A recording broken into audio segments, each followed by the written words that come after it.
So I really like this headline from Yahoo that I just saw on Twitter. The headline is influencer says she was on a tapas and cocaine diet to stay thin. Here's why that's not healthy. Okay, I'm not sure if the here's why that's not healthy bit at the end there is strictly speaking necessary. I don't know if anyone's going to read the first part of that headline and say to themselves, "Oh wow, that sounds like a great idea. I'll just subsist on little appetizer dishes and cocaine, and that sounds like a great diet plan." And then they read the second part and say, "Oh, never mind. Says here it's not healthy. Shoot."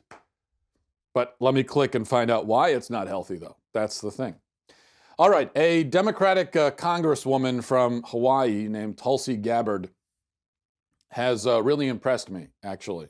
Doesn't happen often with Democrats. But she wrote an op-ed in The Hill defending religious liberty and calling out her fellow Democrats for their attacks on it. She doesn't use their names specifically, but she's talking about Senators Kamala Harris and Mazie Hirono, because they've essentially been trying to impose a religious test on a Catholic judicial nominee named Brian Bosher. They're upset that Bosher is Catholic, and they're especially upset that he's a member of the Knights of Columbus. Now, Hirono, who you may remember as somehow managing to be the most insufferable Democrat during the Kavanaugh hearings, but she wants Bosher to leave the Knights of Columbus. She's very concerned. He's got to leave the Knights of Columbus if he wants to be a judge, and he should also recuse himself from any case that deals with issues that the Knights of Columbus have taken a position on. Not any case that the Knights of Columbus are specifically involved in, which of course in that case he should recuse him, but no, any case that deals with issues that the Knights, well, here's the thing, the Knights of Columbus, they're a Catholic organization, so their positions are just going to be whatever the Catholic Church's positions are. So, and the Catholic Church has a position on many different subjects, especially the big, most controversial subjects like abortion and marriage and those sorts of things. So what she's really saying is, she might be saying Knights of Columbus. What she's really saying, though, is he should recuse himself from any case involving issues that the Catholic Church has taken a position on, which is another way of saying you can't be a judge if you're Catholic. Let me read a little bit from Gabbard's Hill piece, and because this is really solid stuff. She says, while I oppose the nomination of Brian Bosher to the U.S. District Court at Nebraska, I stand strongly against those who are fomenting religious bigotry, citing as disqualifiers Bosher's Catholicism and his affiliation with the Knights of Columbus. If Bosher is unqualified because of his Catholicism and his affiliation with the Knights of Columbus, then President John F. Kennedy and the liberal lion of the Senate, Ted Kennedy, would have been unqualified for the same reasons. Article 6 of the U.S. Constitution clearly states that there shall be no religious test for any seeking to serve in public office. No American should be told that his or her public service is unwelcome because, quote, the dogma lives loudly within you, as Senator Dianne Feinstein said to Amy Coney Barrett during her confirmation hearings in 2017 to serve as U.S. Circuit Court judge in the Seventh Circuit. While I absolutely believe in the separation of church and state as a necessary to the health of our nation, no American should be asked to renounce his or her faith or membership in a faith-based service organization in order to hold public office. The party that works so hard to convince people that Catholics and Knights of Columbus like Al Smith and John F. Kennedy could be good Catholics and good public servants shows an alarming disregard of its own history in making such attacks. Very well put. And this is coming from a Democrat. Okay, it's very rare you get this from a Democrat, which is why other Democrats and liberals are not very pleased with Gabbard and have come out and made that clear, coming to the defense of Hirono and Harris. Jill Filipovich, who's a leftist writer with apparently a pretty big following online, she had this to say on Twitter. She says, Tulsi Gabbard is accusing female senators of anti-Catholic bigotry for, rightly, questioning a judicial nominee's membership in an extreme right-wing, anti-choice, anti-LGBT, all-male organization. Gabbard is not a progressive, she's a fraud. So if you stand up, now Jill's making it very clear, and there are a lot of leftists who agree with her. If you stand for religious liberty, then you're a fraud. You're not a real progressive, you're a fraud. And I might actually agree with her on that. That if you stand for religious liberty, you're not a real leftist or a real progressive by today's progressive standards, which is a good thing. The only difference is I see that as a very positive thing.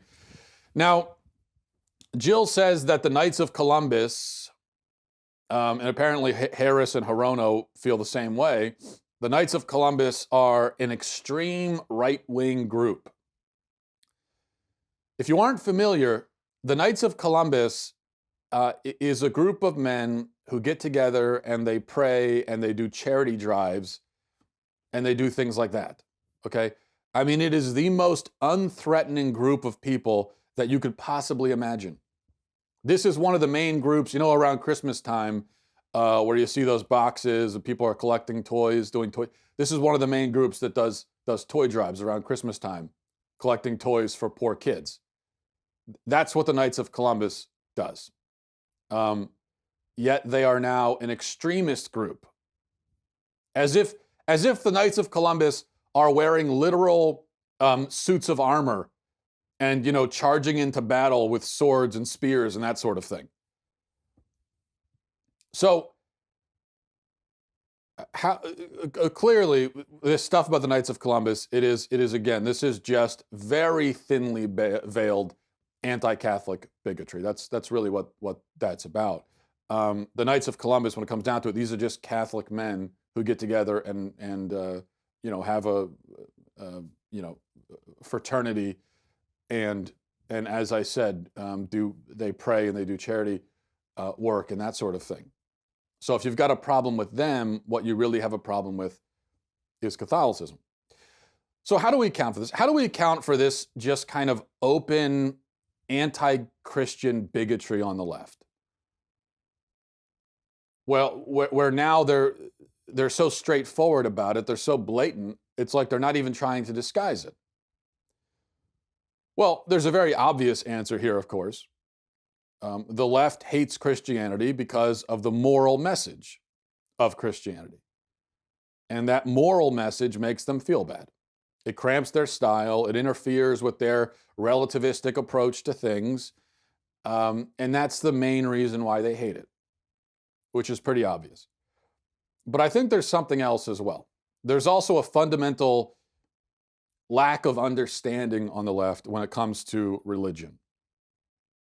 And that is, when a leftist thinks of bigotry, they think of a person who hates someone else for that other person's identity. If you hate someone because of their identity, then you're a bigot. Except the problem is, people on the left, they don't recognize religious affiliation as an identity. They just don't see it that way. They can't understand how a person's religion is not only a part of their identity, but any religious person will tell you it's not only a part of their identity, it is the most central, crucial, important part of their identity. Now, you notice that we say this about religious bigotry and how they don't care about religious bigotry, yet they do talk about Islamophobia all the time. So they are worried about that kind of religious bigotry, but that's because they associate Islam with non-white people. And so when they're worried about Islamophobia, what they're really worried about in their mind is sort of an anti-Arab bias. So they see that as entirely ethnic and racial. That's why they care about that. If Muslims were mostly white, they wouldn't care about Islamophobia at all. And that's why, another one of the reasons why they don't care about anti-Christian bias is because they see Christianity as a white thing, which of course is ridiculous. Christianity was born in the Middle East. The majority of Christians in the world are actually not white. I mean, there are a whole lot of Christians in Africa. There are a whole lot of Christians in South and Central America. There are plenty of Christians in Asia. It is not a white invention, and it's not a white thing. It is a universal thing. But it is also a choice. You have to choose to accept this faith, to accept the gospel. You have to choose that. But that doesn't make it any less a part of your identity. If anything, it makes it more a part of your identity, or at least it makes it a more important part of your identity. Because it's not something that you're just born with. It's not just an accident of nature. It's something that you pursue and find and organize your life around. And that's why it's not as simple as saying, oh, well, it's okay to hate someone or to hate someone's religion because they choose that. They could easily choose a different religion. I mean, these are people on the left. These are the ones who are constantly talking about the value of choice, right? They're supposed to be pro-choice. They're supposed to see choice as this wonderful, beautiful thing. Well, okay, I agree. Religion is a choice. And that is what makes it such a crucial thing to a person's identity. Staying in the realm of religion, my friend Paul Bois at the Daily Wire has an interesting piece on the site right now about a megachurch pastor who has announced to his congregation that the 10 Commandments no longer apply to Christians. Okay? Here's what Paul writes. He says, popular megachurch pastor Andy Stanley of North Point Ministries says Christians need to stop erecting monuments to the 10 Commandments because they apparently no longer apply to Christians, which is completely false. In a piece posted to Relevant Magazine on Monday, Pastor Stanley said that since the 10 Commandments come from the Old Covenant, Christians should stop erecting monuments dedicated to them. Stanley says, if we're going to create a monument to stand as a testament to our faith, shouldn't it at least be a monument of something that actually applies to us? Participants in the New Covenant, that's Christians, are not required to obey any of the commandments found in the first part of their Bibles. Participants in the New Covenants are expected to obey the single command Jesus issued as part of his New Covenant. As I have loved you, so you must love one another. He continued, but how many times have you seen Christians trying to post the text of the Sermon on the Mount at a public place, or the all-encompassing commandment Jesus gave us? Stanley goes on to say that this commandment from Christ is a replacement for everything in the existing list, including the Big Ten.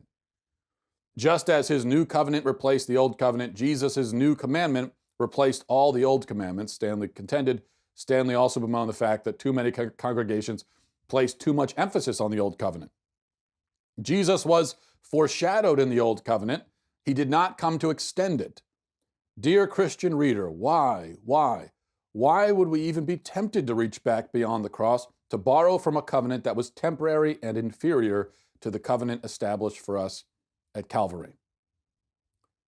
Okay. First of all, I'd be perfectly fine with putting the text of the Sermon on the Mount anywhere. I think that'd be great. Now, a monument with the entire text of the Sermon on the Mount might be, that'd be kind of a big monument. It's because it's a pretty lengthy sermon, but I'm perfectly fine with that. So that's the only part of what you just read that I agree with. That, yeah, let's put the Sermon on the Mount. Let's make monuments of the Sermon on the Mount. The rest of it, though, it is bad exegesis. It is bad hermeneutics. It is bad theology. It is bad everything. It's heresy. It's stupidity. It's the kind of thing that you could maybe excuse a 6-year-old for saying before his Sunday school teacher corrects him. And this guy pastors a church, not just any church, but a mega church with thousands of adherents.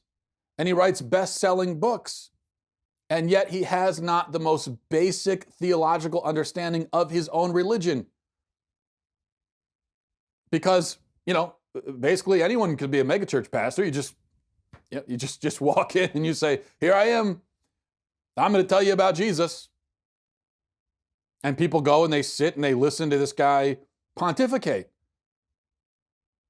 And they imagine that they're doing something religiously fulfilling or edifying. This is just this guy's opinion. He's just giving you his opinion, and it's a really bad, stupid, wrong opinion on top of that. He has no business being a pastor. Where to even begin with this? Jesus is not a replacement, and the commandments he gives us are not replacements. A replacement is something you put in place because the old thing is broken. It's like God changed his mind and said, never mind with all that. Let's do this instead. No, Jesus came to fulfill the old covenant, fulfill it, not abolish it, not replace it. He says that himself. He clarifies this exact point. It's right there in the book. Matthew 5:17, look it up. I did not come to abolish, but to fulfill. There's a difference. And there's this as well. You shall love the Lord God with all your heart and with all your soul and with all your mind. This is the great and first commandment, and a second is like it. You shall love your neighbor as yourself. He calls these commandments greatest, great. He does not say they're the only ones. He doesn't say that they replace the old ones. Don't kill, don't steal, honor your parents, don't covet, don't take the Lord's name. Apparently, Pastor Andy Stanley thinks that, okay, well, I get, so what, we can still, we don't have to honor our parents anymore? We could take the Lord's name in vain? No, that's not what Jesus said. Jesus doesn't replace those. He doesn't do away with them. He doesn't say, forget about all that.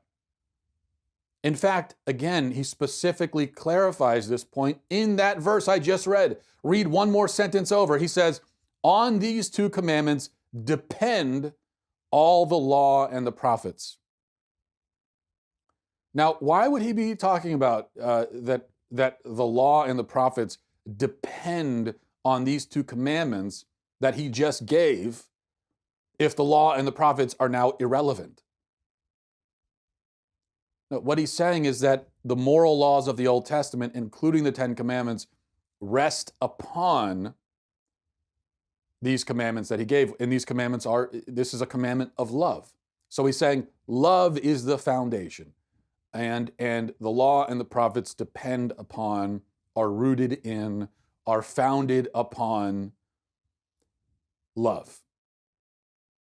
By the way, here's the difference between what I'm saying now and what Pastor Stanley is saying. I'm not giving like my interpretation or my opinion about it. I'm just telling you what the book says. That's all. I'm just giving you what the book says. And I'm saying if we have to choose between siding with what Jesus says in the Gospels or siding with Andy Stanley, I'm going with Jesus personally. That's just me. The moral laws of the Old Testament hold, okay? The moral laws hold forever and all time. This is just basic Christian theology. I mean, this is Sunday school when you're 7 years old type of stuff. There are different kinds of laws in the Old Testament, and you do have to distinguish between them. So you have moral laws decreed by God, and then you have ceremonial laws, like the stuff about mixed fabrics and dietary restrictions and so on. Now, those we are no longer bound to uphold. Those are not immutable, eternal, fundamentally moral laws. And this is also something that Paul spends a lot of time, now I'm talking about St. Paul, not Paul Blois from Daily Wire. This is something that St. Paul spends a lot of time in his epistles explaining. That's the thing. All you have to go is just read the text. Just go read the text for yourself. This stuff has been clarified. It's been settled. And it's amazing to me. I don't know how I could still be amazed by it, but it's amazing to me that people could still be confused about this stuff when you could just go pick up the book and read it. Not only are people confused, but pastors are confused. Have you ever read Paul? Pick him up sometime, and it's not that, the epistles aren't that long. There aren't that many of them. Also, if you read church history, okay, if you read the history of early Christianity, if you read about the kind of things that the church fathers were dealing with in the first, second, third centuries, you'll find that heretics like Stanley, they're not even doing us the favor of inventing new heresies, okay? They're just cooking up old ones. So they don't even have the creativity to come up with new ones, and at least that would make it a little bit interesting to have this conversation. There was a guy named Marcion. He was a false teacher, a leader of a heretical Christian sect in the early 2nd century. That was 1900 years ago. And he taught what Stanley is basically saying here. He said the Old Testament doesn't apply to us. He also taught that the Old Testament God was a tyrant and a despot and a completely different God from the God of the New Testament. Now, Stanley doesn't go that far, that's true, but the crux is the same. Okay, so this is basically Marcionism, repackaged, reheated, and made a little bit more palatable. Because, as I said, the guy Marcion 1900 years ago, he was just, he had open contempt for the Old Testament and for that God, and he basically spat upon it. Stanley isn't going to go that far, but their basic point is exactly the same, which is this stuff doesn't apply to us. It's not our book.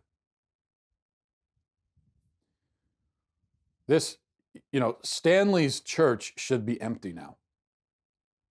I mean, after writing this article, his church should be completely empty.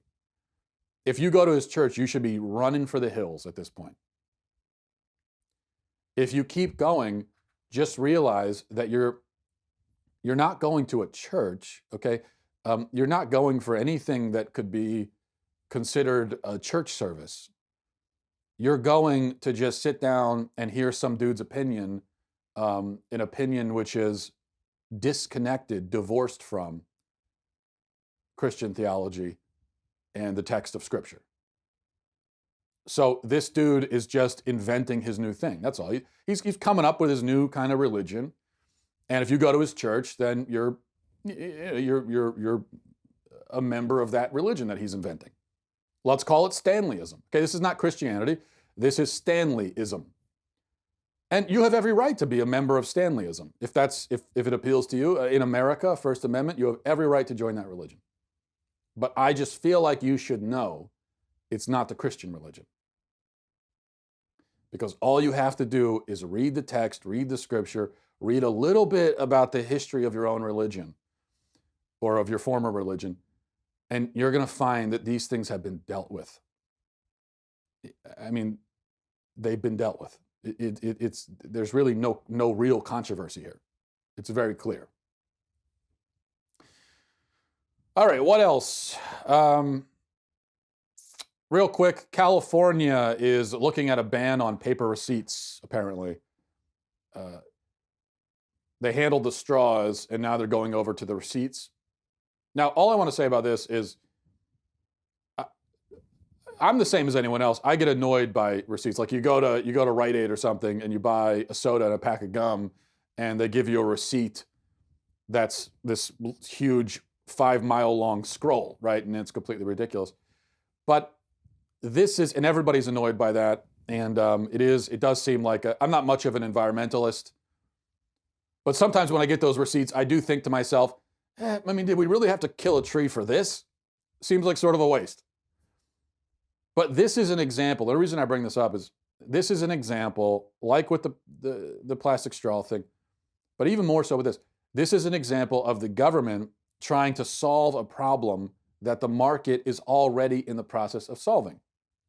Because while it's true that you could still go to places and get these absurdly long receipts, more and more places are moving away from paper receipts and they're doing the digital receipt. And I have found, just my anecdotal experience, it's more and more common now when you go to a place that they'll actually ask you, do you want a receipt? And you can say no, and then they won't give you one.